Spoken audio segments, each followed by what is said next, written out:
Telangana assembly ఎన్నికల్లో సత్తా చాటి దశాబ్ద కాలం తరువాత తెలంగాణలో అధికారాన్ని కైవసం చేసుకున్నటువంటి కాంగ్రెస్ పార్టీ రాబోతున్న లోక్సభ ఎన్నికల్లో ఎట్టి పరిస్థితుల్లోనూ 17 స్థానాలకు కాను 15 స్థానాలను కైవసం చేసుకోవాలని ప్రయత్నం చేస్తూ ఆ దిశగా అడుగులు వేస్తూ ఉంటే గడిచిన అసెంబ్లీ ఎన్నికల్లో ఘోర పరాభవాన్ని చవిచూసినటువంటి బీఆర్ఎస్ పార్టీ రాబోతున్న లోక్సభ ఎన్నికల్లో ఎట్టి పరిస్థితుల్లోనూ సత్తా చాటాలని ప్రయత్నం చేస్తుంది. ఈ నేపథ్యంలో అధికార కాంగ్రెస్ పార్టీ లోక్సభ ఎన్నికల కోసం ఎటువంటి వ్యూహాలను రచిస్తోంది, ఎన్ని స్థానాలను ఎంపీ స్థానాలను కైవసం చేసుకోబోతోంది, అసలు తెరవెనక ఎటువంటి రాజకీయం చేయబోతుంది అనే అంశాలకు సంబంధించి మనతో మాట్లాడేందుకు TPCC vice president Chamala Kiran Kumar Reddy గారు మనతో ఉన్నారు. ఆయనతో మాట్లాడదాం. సార్ నమస్తే అండి. నమస్కారం అండి. సార్, దశాబ్ద కాలం తర్వాత తెలంగాణలో కాంగ్రెస్ పార్టీ అధికారంలోకి వచ్చింది. కాంగ్రెస్ పార్టీ 6 గ్యారెంటీలకు గ్యారెంటీ ఉందా, లేదంటే ప్రతిపక్షాలు ఆరోపణలు చేస్తున్నట్లుగా ఇవి ఆచరణకు సాధ్యం కానటువంటి హామీలుగా మిగిలిపోయే అవకాశం ఉందా అంటే ఏం చెప్తారు? మీరు ముఖ్యంగా చూసినట్టయితే 7వ తారీఖు నాడు ప్రమాణ స్వీకారం చేసిన తర్వాత రేవంత్ రెడ్డి గారు రోజుకి 18 గంటలు మా మంత్రులు రేవంత్ రెడ్డి గారు సెక్రటేరియట్లో పనిచేస్తున్నట్టు మీరు అన్ని మీడియా ద్వారా కానీ ఎలక్ట్రానిక్ ప్రింట్ మాధ్యాల ద్వారా చూస్తుర్రు. ఈ ప్రక్రియ ఎందుకు చేస్తున్నారంటే వాస్తవంగా మా మీద ఒక బాధ్యత ఉంది. ఈరోజు మాకు గెలుపు అనేది ఒక్కరోజు కూడా ఆనందంగా మేము సెలబ్రేట్ చేసుకునే పరిస్థితిలో లేం. గెలిచిన నిమిషం నుంచి ప్రజలు మమ్మల్ని నమ్మి ఓటేసిర్రు. మా గ్యారంటీలను మేము ఇంటింటికి ప్రచారం చేసినటువంటి పరిస్థితిలో వాళ్ళు మమ్మల్ని నమ్మి ఓటేసారు. కాబట్టి ఈ గ్యారంటీలను ఇంప్లిమెంట్ చేయాలన్న ఆలోచనతో 2 గ్యారంటీని ఆల్రెడీ ఇనిషియేట్ చేసినాం. మిగతా గ్యారంటీస్ని కూడా ఇంప్లిమెంట్ చేయడానికి మీకు తెలియదు ఏముండదు. ఒక సెక్రటేరియట్ అనేది పెద్ద వ్యవస్థ. దాంట్లో చాలామంది ఆఫీసర్లు గతంలో అంటే వాళ్ళు ఇన్కాంపిటెంట్ ఆఫీసర్లు పనిచేస్తూ రాష్ట్రాన్ని ఎలా అప్పుల కూబిలోకి తీసుకుపోయారు, రాష్ట్ర బడ్జెట్ ఏందనేది మనం బయట నుంచి చూసినప్పుడు ఉండేటువంటి ఆలోచన లోపలికి పోయి కుర్చీలో కూర్చున్న తర్వాత వాస్తవ పరిస్థితులు కూడా చూసినాం. పరిస్థితులు అన్నింటి చక్కదిద్ది ప్రాపర్ జీవోలు తీసుకొచ్చి ఇప్పుడు 28వ తారీఖు కూడా కొన్ని పథకాలను ఇంప్లిమెంట్ చేయాలని ఆలోచనతో ఉన్నాం. సో మాకు ప్రజలు అధికారం ఇచ్చారు. 10 ఏళ్ల తర్వాత తెలంగాణ ఇచ్చినాక మాకు మొదటిసారి ప్రజలు మమ్మల్ని నమ్మి అధికారం ఇచ్చారు. మేము అధికారంలోకి వచ్చి మేము ఇచ్చినటువంటి వాగ్దానాలను కనుక నెరవేర్చకపోతే ప్రజలు మమ్మల్ని మళ్ళీ ఎప్పుడు విశ్వసించరు. మేము 100% మా ప్రైమరీ అజెండా మా 6 గ్యారంటీస్, వీటిని ఇంప్లిమెంట్ చేయడమే ముఖ్య లక్ష్యం. వీటిని ఇంప్లిమెంట్ చేయాలంటే వాస్తవ పరిస్థితులు, ఇంప్లిమెంట్ చేసే విధి విధానాలు ఇవన్నీ కూడా మనం స్టడీ చేయాల్సిన పరిస్థితి ఉంటుంది. కాబట్టి రానున్న 1-2 నెలల్లో అన్ని పథకాలను తీసుకొచ్చే ప్రయత్నం చేద్దాం. ఓకే, గత ప్రభుత్వ హయాంలో జరిగినటువంటి అవకతవకలను, అవినీతిని దాని మీద సమీక్ష చేస్తూ శ్వేతపత్రాలు రిలీజ్ చేస్తున్నారు రేవంత్ రెడ్డి గారు. ఏంటి దానికి కారణం ఏంటి? అంటే కేవలం గతంలో జరిగినటువంటి అవకతవకలను లేదా అవినీతిని ప్రజలకు తెలియజేసే ఉద్దేశంతోనే శ్వేతపత్రాలు రిలీజ్ చేస్తున్నారా, లేదంటే నిజంగా ఆయా శాఖల్లో అవినీతి జరిగితే వారిపై చర్యలు తీసుకొని వాళ్ళపై కేసులు నమోదు చేసేందుకే ఈ కార్యక్రమం చేస్తున్నారా అంటే ఏం చెప్తారు? ముఖ్యంగా మీకు ప్రోగ్రెస్ రిపోర్ట్ అని ఒకటి ఉంటుంది. గత ప్రభుత్వం ట్రాన్స్పరెన్సీ పారదర్శకతతో పాలన చేసి ఉంటే ఈ సమస్య వచ్చేది కాదు. అసెంబ్లీలలో ప్రతిపక్ష పార్టీలను నిర్వీర్యం చేయకుండా ప్రతిపక్ష పార్టీలను బతికిచ్చి ఉంటే ఈ పరిస్థితి వచ్చేది కాదు. ఈరోజు మేము అసెంబ్లీలో శ్వేతపత్రం రిలీజ్ చేసేటప్పుడు 39 మంది ఎమ్మెల్యేలు బీఆర్ఎస్ వాళ్ళు ఉన్నారు, బీజేపీ వాళ్ళు ఉన్నారు, ఎంఐఎం వాళ్ళు ఉన్నారు. మేము శ్వేతపత్రం రిలీజ్ చేసినాక ఒక హెల్తీ డిబేట్ కూడా పెట్టినాం. వాళ్ళకు అవకాశం ఇచ్చినాం. మేమేం చెప్తున్నామో మేము ఆన్ రికార్డ్ తెచ్చినటువంటి పేపర్లు ఇవి.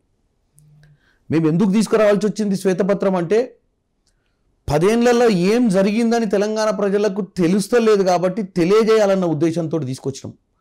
ఒకవేళ మేము ఈరోజు ఈ శ్వేతపత్రం తీసుకురాకపోతే ఇంకొక 3-4 ఏళ్ల తర్వాత ప్రజలకు వాస్తవాలు ఆ రోజు మేము ఏ రోజైతే ఛార్జ్ టేకింగ్ చేసినామో, ఏ రోజైతే ఈ రాష్ట్రాన్ని బాధ్యతగా తీసుకున్నామో ఆ రోజు రాష్ట్రం పరిస్థితి ఏందో వాళ్ళకి తెలియాలి.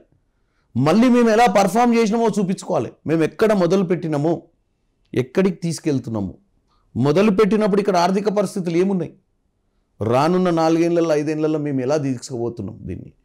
ఈ ప్రోగ్రెస్ రిపోర్ట్ మేము ఇచ్చింది 2. ఒకటి ప్రజలకు వాస్తవాలు తెలవాలని, 2 కాంగ్రెస్ ప్రభుత్వము ప్రజల కోసము ప్రజలు ఎన్నుకోబడ్డ ప్రభుత్వం, ప్రజల కోసం పనిచేసే ప్రభుత్వం. ఇక నుంచి ఏదున్నా ట్రాన్స్పరెన్సీతో వర్కౌట్ చేస్తాం. మేము ట్రాన్స్పరెన్సీతో వర్కౌట్ చేసే ముందు వాస్తవాలు చెప్పి ఇక్కడి నుంచి ట్రాన్స్పరెన్సీ బిల్డప్ చేయాలని ఆలోచన. ఓకే, ఇప్పటికే ఆర్థిక శాఖలో జరిగినటువంటి అవకతవకల మీద ఒక శ్వేతపత్రాన్ని అయితే రిలీజ్ చేశారు. ఇప్పుడు విద్యుత్ శాఖలో జరిగినటువంటి అవకతవకలను కూడా బయటపెట్టేటువంటి ప్రయత్నం చేస్తున్నారు. అలాగే నీటిపారుదలకు సంబంధించినటువంటి శాఖలో కూడా అవకతవకలు చాలా జరిగాయని, మేడిగడ్డ అంశంలో మీరు ప్రధానంగా ఎన్నికల ప్రచారంలో భాగంగా రాహుల్ గాంధీ గారు అలాగే రేవంత్ రెడ్డి గారు దాన్ని పరిశీలించిన తర్వాత మేడిగడ్డ లేదా కాళేశ్వరం ప్రాజెక్టు విషయంలో గనక నిజంగా అవినీతి జరిగి ఉంటే ఒక సిట్టింగ్ జడ్జిని నియామకం చేసి ఒక సిట్టింగ్ జడ్జితో విచారణ చేయించి దాని మీద జరిగినటువంటి అవినీతి మొత్తాన్ని బయటికి తీస్తాము, ఆ ధనాన్ని ప్రజలకే పంచుతాము అంటూ గతంలో రాహుల్ గాంధీ గారు చెప్పారు. ఆ దిశగా ఇప్పుడు కేసీఆర్ గారికి నిజంగా ఆ కేసు మెడకు చుట్టుకోబోతుందా? రేవంత్ రెడ్డి గారు దాని మీద పావులు కదుపుతున్నారా అంటే ఏం చెప్తారు? ముఖ్యంగా మేమేమి వాళ్ళ మీద కక్ష కట్టి చేయాల్సిన పని లేదు. వాస్తవంగా మీకు ఏం జరిగిందనేది ఇప్పుడు ఎంక్వైరీ స్టార్ట్ అవుతుంది. ఎంత ఖర్చు పెట్టిర్రు, డిజైన్లు ఎవరు ఇచ్చిర్రు, కన్స్ట్రక్షన్ చేసేటప్పుడు క్వాలిటీ కంట్రోల్ ఎవరు చేసిర్రు, ఇన్ని లక్ష కోట్లు నియర్లీ ఈరోజు మనం కాళేశ్వరం మీద పెట్టినాం. నేను 79,000 కోట్లు ఏదో లెక్క చూపించారు. ఇన్ని వేల కోట్లు ప్రజాధనాన్ని ఖర్చు పెట్టేటప్పుడు చిత్తశుద్ధితోటి పాలన చేయాల్సిన అవసరం ఉంది. మనకు బాధ్యత ఉంటుంది. ప్రజల సొమ్ము. కాళేశ్వరం అనేది ఒక ప్రెస్టీజియస్ ప్రాజెక్ట్ అని గతంలో ఎన్నోసార్లు కేసీఆర్ గారు పదే చెప్పిండు. భారతదేశంలోనే ఇది చాలా అత్యున్నత ప్రాజెక్టు, గిఫ్ట్ అని ఏదో చెప్పి అప్పుడు అసెంబ్లీలో పవర్ పాయింట్ ప్రజెంటేషన్ పెట్టి మొత్తం అక్కడ ఫిజికల్గా తీసుకొచ్చి చూపించిండు. ఏం చేయబోతున్నాం, ఎన్ని ఎకరాలకు నీరు వారుతుంది, ఏం చేస్తామనేది. మరి అంత ప్రెస్టీజియస్ ప్రాజెక్టు ఈరోజు కుంగిపోయే పరిస్థితికి వచ్చిందంటే మేడిగడ్డ ప్రాజెక్టు బ్యారేజ్. మరి ఎవరు తప్పిదం ఇందులో? కాంట్రాక్టర్ల తప్పిదమా? డిజైన్లు ఇచ్చిన వాళ్ళ తప్పిదమా? ముఖ్యమంత్రి గారు పట్టించుకోకుండా ఫామ్ హౌస్లో ఉండి పరిపాలన చేయడం తప్పిదమా? ప్రజలు నమ్మి నిన్ను గద్దె మీద కూసబెట్టినప్పుడు ప్రజల ధనము, ట్యాక్స్లో వచ్చిన ధనము ఈరోజు అప్పులు 6 లక్షల కోట్లు చేసిర్రు. వాళ్ళు 70,000 ఉన్న కోట్లను 6,70,000 తీసుకొచ్చిర్రు. నిన్న శ్వేతపత్రం చూపించారు. మరి 6 లక్షల కోట్లు ఇవాళ ప్రజల మీద వేస్తే ప్రతి మనిషికి 1,90,000 సగటు మనిషి మీద ఉంది ఈరోజు అప్పు తెలంగాణలో జనాభా మీద. మరి ఇంత అప్పు చేసి ఈ రాష్ట్రంలో మరి కట్టే ప్రాజెక్టు మీద ఇవాళ మనం ఇల్లు కట్టుకుంటే ఇంటిని ఎంత బ్రహ్మాండంగా కట్టుకోవాలి, తరతరాలు మనం మునిమనవల దాకా ఇంట్లో ఉండాలని కట్టుకుంటాం.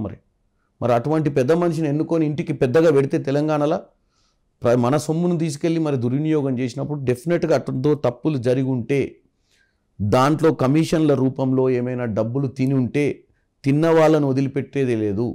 తిన్నవాళ్ళు కాంట్రాక్టర్లా, తిన్నవాళ్ళు మినిస్టర్లా, తిన్నవాళ్ళు ఐఏఎస్ అధికారులా, తిన్నవాళ్ళు ముఖ్యమంత్రి, ఎవరైనా ఒకటే. చట్టానికి ఎవ్వరు ఎంత పెద్ద చిన్న ఉండదు. ప్రజా సొమ్మును దోసుకున్నవాడు దొంగే. బ్యాంకు దోపిడీ కంటే కూడా దారుణమైన దోపిడీది. ఓకే, అంటే అన్ని శాఖల్లో కనుక అవినీతి జరిగింది నిజమేన తేలితే కేసీఆర్ కుటుంబానికి ఇక జైలు తప్పదా అంటే ఏం చెప్తారు? మేం జైలు తప్పదా చెప్తే తప్పిదమైంది. ఎంక్వైరీ స్టార్ట్ అయింది. డిస్కషన్ ప్రజల ముందే జరుగుతుంది. అసెంబ్లీ వేదికగా డిస్కషన్ జరుగుతుంది. ఏ శాఖలో ఎంత తప్పు చేసిర్రు, ఏ శాఖలో ఏం జరిగింది ప్రజలు కూడా చూస్తారు. ఆ శాఖలో వాళ్ళకి ఎంత మిగిలింది, ఏమన్నా వచ్చి లబ్ధి అయిందా, లబ్ధి కాకుండా ఇంత డబ్బు ఖర్చు అయిందా అని. మేము జైల్లో పెడతామంటే తప్పు. మేమెవరం జైల్లో పెట్టనికే? మేము నివేదికలు తీసుకొస్తాం, సిబిఐ ఎంక్వైరీ చేస్తాం. ఎన్నికల ప్రచారంలో భాగంగా రాహుల్ గాంధీ గారు అలాగే రేవంత్ రెడ్డి గారు కూడా సేమ్ ఇదే హామీని ఇచ్చారు. ఒకవేళ కనుక నిజంగా మేడిగడ్డకి సంబంధించి లేదా కాళేశ్వరం ప్రాజెక్టులో అవకతవకలు జరిగి నిజంగా అవినీతి జరుగుంటే విచారణ చేయించి జైలుకు పంపించడానికైనా మేము సిద్ధమని చెప్పి గతంలో విచారణ చేయించి తప్పు చేసినట్టు నిర్ధారణ అయితే మరి ఈ డబ్బులు ఎవడు తిన్నాడో తెలిస్తే తిన్న వాళ్ళు ఎవరిని వదిలిపెట్టము. ముఖ్యంగా ఈ రాష్ట్రాన్ని పరిపాలించినటువంటి ముఖ్యమంత్రి బాధ్యత రహితంగా ఉన్నందుకు ఆయన మీద కూడా సెక్షన్లు పెట్టే పరిస్థితితో ఆయన కూడా జైలుకుపోతాడు. End of the day legal టర్మినాలజీలో చెప్తున్నా నేను. ప్రతిసారి మనం ఉపన్యాసం ఇచ్చుడు వేరు. ఈరోజు ఒక బాధ్యతలో ఉన్నాం. బాధ్యతగా ఉన్నప్పుడు వాళ్ళు చేసిన తప్పిదాలను ప్రూవ్ చేసిన తప్పిదాలు ప్రజలకు నచ్చజెప్పి వాళ్ళను శిక్షిస్తాం.